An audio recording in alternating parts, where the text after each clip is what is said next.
Mabilis kong dinampot ang bag ko sa room habang abala sa pagbibihis ang iba. Nakita kong sinundan ako ng tingin ni na Marie at Gary. "O Chiska, ba't basa ka?" tanong ni Marie. Iyon ang dahilan kung bakit napalingon ang lahat sa akin. "Uuwi na ako." Sambit ko sabay kuha ng jacket at agad sinuot. Hindi na ako nag-abala pang magbihis. Ang gusto ko na lang mangyari ngayon ay ang makauwi ako sa bahay. Nanginginig ang buong sistema ko at hindi ko alam kung anong kaya kong gawin sa galit at panghihinayang ko. Galit sa ginawa nila sa akin at panghihinayang. Hindi ko alam kung bakit ako nanghihinayang. Bago pa sila makaapila ay umalis na agad ako doon. Halos tumakbo ako papuntang gate. Dinig na dinig ko sa koridor ang sigaw sa pangalan ni Hector. Nagsimula na ang game at mukhang mainit agad ang labanan dahil sa kanya. Mabuti na lang at nang lumabas ako ay may nakita agad akong tricycle. Diretso ako sa bahay namin habang nanginginig ako sa lamig. Nang nakauwi na ako ay nagulat pa sina mama at tiya. "Oh, akala ko ba holdi ka ngayon sa school? Ba't basa ka, Chiska?" tanong ni tiya. "Pawis lang ito." Sagot ko at diretsong pumunta sa kwarto. Nag-flashback sa akin lahat ng nangyari kanina. Lahat ng pang-aapak na ginawa nila sa akin, sa aking pamilya, at naiirita ako. Naiinis ako. Naiinis ako dahil totoo iyon. Totoo iyong plano ko kay Coco noon. Totoong ganun ang pamilya ko. Pero hindi ko ginagamit si Hector para lang sa aming lupa. Gusto kong umiyak pero ayaw lumabas ng luha ko. Pinangungunahan ako sa galit at inis ko sa mga tao, sa pamilya ko, sa sarili ko. Naligo ako at nagmukmok sa kwarto. Bukas ilalans ang mga bot. Hindi ko alam kung kaya ko pa bang bumalik doon. Hindi ko alam kung anong mangyayari sa akin sa oras na makaapak ulit ako sa school. "Chiska, di ba acquaintance yung huling event sa closing ng festival? May susuotin ka na ba?" tanong ni tiya nang bumaba ako sa hapon para kumain. "Meron naman siguro sa mga damit ko." Sabi ko nang di siya tinitingnan. "Okay ka lang ba?" Napatingin ako sa kanya at tumango. Pinagpatuloy ko ang pagkain kahit na alam kong nawewerduhan si tiya sa asta ko. Nang nag-alas 5 ay nagulat ako dahil panay ang tawag ni mama at tiya sa pangalan ko. Halos mabingi ako sa kwarto at para silang nalulunod sa kakatawag sa akin. "Chiska, natutulog ka na ba?" sigaw ni mama. "Hindi po," sabi ko sabay suklay sa buhok at baba sa hagdan. "Anong problema?" Buong akala ko ay may problema kay Lola Siling kasi naabutan ko si tiya na inaakay si Lola pabalik sa kwarto niya. Ngunit nagkamali ako dahil isang matangkad, makisig at gwapong lalaki ang tumambad sa akin. Nasasalamin siya at nakaupo. Maliwalas ang mukha ni Hector nang nakita akong bumababa sa hagdan. Agad kong tinikom ang nakaawang kong bibig. Alam ko na ito. Alam kong oras na lang ang bibilangin para magkausap kami. At alam ko rin kung anong gagawin niya ngayon. "Chiska, nandito si Hector." Sabay ngisi at kindat ni tiya. "Kukuha muna ako ng maiinom nyo." "Wag na ho," sabi ko. "Sa labas na kami mag-uusap. May pupuntahan kami." Nakita kong tumayo si Hector. "Ha? Bakit, Chiska?" tanong ni tiya. Tiningnan ko siya ng matalim, kaya ngumisi siya at bumigay rin. "O siya, sige. Kayong bahala. Malalaki naman kayo." Una akong lumabas ng bahay. Sumunod si Hector. Mabilis akong naglakad palayo sa bahay.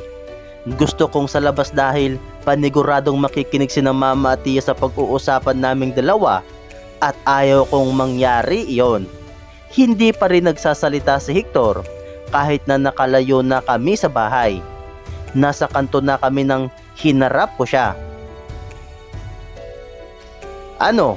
Nalaman mo na ba yung nangyari? Matabang kong sinabi. Sa tanong ko pa lang ay nag-igting na agad ang panga niya. Sinabi sa akin ni Kate. Tumalabog ang puso ko sa narinig sa kanya. Ano kaya ang mga sinabi nila? Chiska, alam kong alam mo kung anong problema ng mga Aldi at Dila Merced. Oo, alam ko. Yun ang lupa ng Alps, di ba? Amin yon, pero sinangla sa inyo. Diretso kong sinabi. Hindi na ako pwedeng magpaligoy-ligoy pa. Iyon na dapat dahil alam ko namang nasabi na rin ni Nakati ito. Magkalaban ang pamilya natin dahil dyan. Sabi ko. Umiling siya. Hindi ganun ang alam ko. Hector, let's face it. Alam mo iyon. Alam mong galit ang pamilya ko sa'yo. Dahil nasa inyo ang titulo ng lupa namin pero wala kaming magawa. Kasi wala kaming pera. Nag-iwas siya ng tingin. Alam ko, pero hindi ko kailanman inisip na kalaban kayo. Anya, natahimik ako. Hindi ko alam kung bakit ganyan siya. Hindi ko alam kung ano ang dapat kong isipin. Iisipin ko bang tama ang sinabi ni Tia? Na baka ginagamit niya lang din ako para makuha ng tuluyan ang Alps? O tunay talaga ang bawat salita niya? Masyado siyang misteryoso sa akin. Hindi ko alam kung ang mga salita niya ay may laman o wala. Hindi ko alam kung may hidden agenda ba siya sa bawat hakbang niya o wala. Galit ang pamilya niyo sa amin. Pero kami, hindi. Kami ang may hawak ng titulo ninyo. Pero hindi kami humingi ng kahit ano galing sa Alps. Ni isang kusing. Wala. Nagkatitigan kaming dalawa. At labas tayong dalawa dyan, Chiska. Labas tayong dalawa sa mga lupang iyan. Mariin niyang sinabi. Umiling ako. Hindi, Hector. Ikaw ang nag-iisang tagapagmana ng lahat ng lupain ninyo. Paano kalabas sa isyu ng lupa? Umatras ako pero humakbang siya palapit sa akin. Ano ngayon kung ako? Nandyan pa si Lola para mamahala. Isa pa, nandyan din si Tita at Tito. Natahimik ako at nakita kong mas dumilim ang tingin niya sa akin. Kasabay ng pagdidilim ng paligid. Akala mong si Coco ang Dila Merced, hindi ba? Tanong niya. Kinagat ko ang labi ko. Hindi ako makatingin sa kanya. Sinasabi ko na nga ba? Dadating sa puntong ito. Pinikit ko ang mga mata ko bago sumagot. Oo. Kaya mo ba siya inakit noon? Mas mariin niyang tanong. Oo. Natahimik siya. Nanikip ang dibdib ko. Sobrang sikip na hindi ko na kayang hindi humikbi.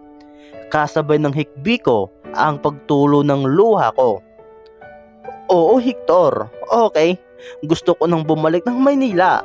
Ayokong maghirap kami. Gusto kong kunin ang titulo sa'yo. Gusto kong malaman kung ano ang mga iniisip ng Dila Merced sa lupa namin. Kung anong gagawin nila. Kung babawiin ba nila o bibilhin. Dahil hirap ako dito sa Alegria. Ayoko dito. Gusto kong bumalik ng Maynila. Pag-aamin ko, alam kong simula ngayon ay huhusgahan niya na ako ng husto. Maaring hindi na naman maibabalik pa ang dati. Hindi na siya manunuyo sa akin. Wala nang Hector na masugid kong manliligaw. It was all because of my past actions. Akala ko si Coco ay Dila Merced. Nakita ko siyang may suot ng jersey na Dila Merced. Sabi ko. Kaya hinayaan ko siyang lapitan ako. Tama ka nung sinabi mo sa akin nung una na hindi ko siya gusto. Kung paano mo yun nalaman ay hindi ko alam. Sabi ko. Alam ko dahil halatang hindi mo siya gusto. Anya. At napakatoso mo, Chiska. Kaya mo yon? Pumiyok ang boses niya. Ganon ka ba kadesperado na kaya mong magpagamit kay Coco para lang makuha ang titulo? Namilog ang mata ko sa sinabi niya. Mas lalong bumuhos ang luha ko nang nakita ko ang galit sa mga mata niya. This is it. Wala na. Sinasabi ko na nga ba? Ibubuhos ko na ang lahat dito. Lahat-lahat. Akala ko si Coco ay di la Merced, pero hindi ko siya gusto at sinubukan kong pigilan ng desperadong plano ngayon. Natigil lang ito ng husto nang nalaman kong ikaw pala talaga ang di la Merced. Pero kahit kailan, hindi ko na sinubukan ulit yung plano. Nagsawa na ako at alam kong unfair iyon para sa sarili ko. Hindi na ako magpapakadesperado. Kung lulubog kami dito sa alegria, edi lumubog kami. Sabi ko. Nag-iwas siya ng tingin sa akin. Kaya mong magpagamit para sa lupa lang? Kaya mong magpanggap na gusto mo ang isang tao para lang doon? Tumikhim ako. Kaya kong magpanggap noong desperado pa akong makaalis dito. Mura niya sabay tingin sa kawalan. Buti na lang ako yung tunay na di la Merced. Nanlaki ang mga mata ko sa sinabi niya. Naguluhan ako. Nakita kong sumingap siya at tumingala. Lumunok ako at nagpasyang tapusin na ang pag-uusap namin. Gulong-gulo na ang utak ko. Sorry, Hector. Sabi ko sabay talikod sa kanya. Agara naman ang paghahawak niya ng mahigpit sa braso ko para iharap ulit ako sa kanya. Nag-uusap pa tayo. Huwag mo akong talikuran, Alde. Mata man niyang sinabi. Tapos na akong magpaliwanag. Nalaman mo na ang lahat. May plano ako na akitin ang tagapagmana noon. Yun na yun. Diba? Ngumisi ako kahit basa pa ang pisngi ko sa luha. Kumuyom ang panga ni Hector. Ako, hindi ko pa nalalaman ng lahat. Ngayon, isang tanong, isang sagot. Chiska, Alde. Anya, napalunok ako. May bahid na otoridad sa tanong niyang iyon. Dumidilim na ang paligid. May poste ng ilaw sa tabi namin, pero hindi pa iyon umiilaw. Ginamit mo ba ako? Dahil ako ang tunay na di la Merced? Ginamit mo ba ako? Nagulat ako sa tanong niya.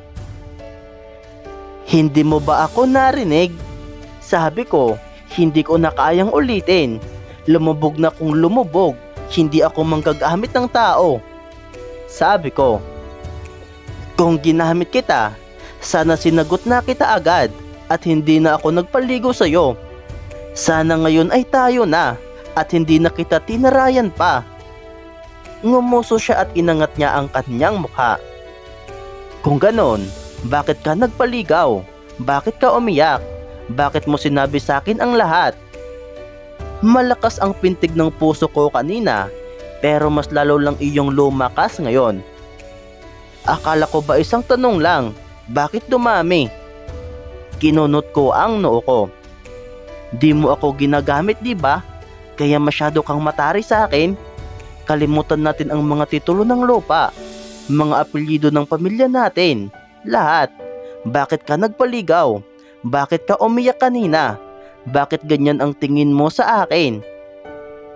Nag-iwas agad ako ng tingin. Hinawakan niya ang bewang ko at inilapit niya ang buong katawan ko sa kanya. Bakit Chiska? Sagot.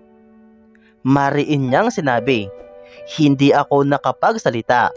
Lalo na nung bumaba ang tingin niya sa ilong ko, sa labi ko. Sumingap siya at dahan-dahan idinampi ang labi niya sa labi ko. Nagwala ang puso ko. Nakahawak ako sa dibdib niya. Gusto ko siyang itulak pero hindi ko mapigilan ng pagkakanulo ng damdamin ko sa kanya. Natunaw ang buong sistema ko. Mababaw at simpleng halik lang iyon, pero ganun na agad ako makareact. Agad siyang tumigil nang biglang umilaw ang poste. Nagkatitigan kami. Wala akong ibang marinig, kundi ang puso kong malakulog sa pagpintig. Wala akong pakialam sa lupa ninyo. Hindi ko aangkinin iyon. Ikaw, Chiska. Ikaw ang gusto kong maging akin.